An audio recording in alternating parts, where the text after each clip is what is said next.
الحمد لله الحمد لله نحمده ونستعينه ونستغفره ونؤمن به ونتوكل عليه ونعوذ بالله من شرور أنفسنا ومن سيئات أعمالنا من يهدي الله فلا مضل له ومن يضلله فلا هادي له ونشهد أن لا إله إلا الله وحده لا شريك له ونشهد أن محمدا عبده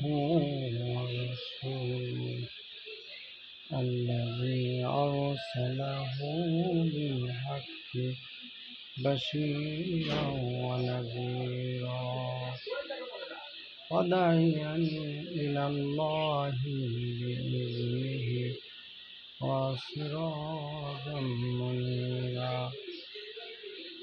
فقد قال الله تعالى في كلامه المجيد والفرقانه الحميد إن الله وملائكته يصلون على النبي يا أيها الذين آمنوا صلوا عليه وسلموا تسليما اللهم صل على سيدنا مولانا محمد محترم معزز আসসালামু আলাইকুম ওয়া রাহমাতুল্লাহি ওয়া বারাকাতুহু।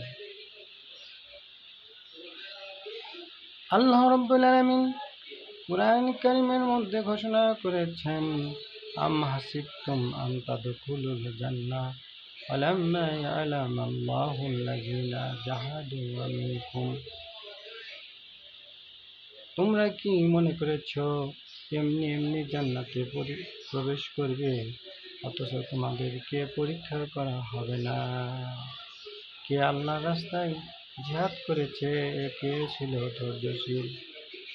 যারা আল্লাহর রাস্তায় সংগ্রাম করেনি, জিহাদ করেনি, প্রাণান্তর প্রচেষ্টা চালায়নি দিন কায়েমের জন্য, তারা কাল কিয়ামতের ময়দানে গ্রেপ্তার হয়ে যাবে। আল্লাহর নবী পারমিশন পাবে, জান্নাতের জন্য সে সার্টিফিকেট পেয়ে যাবে। যদি আল্লাহর জমিনে দিন কায়েমের চূড়ান্ত কর্মসূচি যার জীবনে না থাকে, আল্লাহ রাব্বুল আলামিনের কুদরতি পা জান্নাতের গেটে ঢুকিয়ে দিয়ে বলবেন, তুমি জাহান্নামে যাও, তুমি জান্নাতে প্রবেশ করতে পারবে না। তাই প্রকৃতপক্ষে সত্যের জন্য সংগ্রাম করতে হবে। সত্য প্রতিষ্ঠায় বলিষ্ঠ ভূমিকা না রেখে কেউ কোনোদিন জান্নাতি হতে পারবে না। আর এই কাজটি করার জন্য ঐক্যবদ্ধ থাকতে হবে।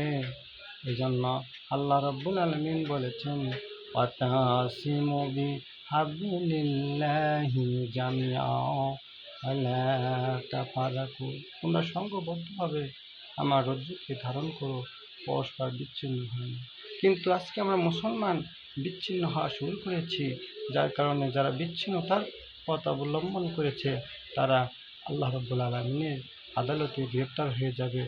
আর ঐক্যবদ্ধ থাকতে হলে ঐক্যবদ্ধ থাকার একটি প্ল্যাটফর্ম, সেটা হল আল্লাহ কোরআন এবং রসুলের হাদিস। এই দুইটা জিনিস যদি আঁকড়ে ধরে সে চেষ্টা চালায়, তাহলে কখনো হকের ব্যাপারে অনৈক্য করতে পারবে না।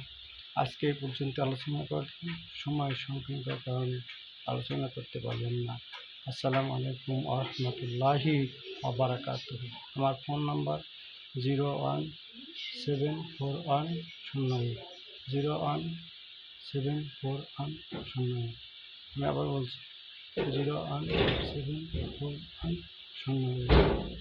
কোনো ইসলাম সম্বন্ধে বিষয়ে কোনো কিছু জানার প্রয়োজন করলে, আলোচনা শোনার ইচ্ছা হলে আমাকে ফোন করবেন।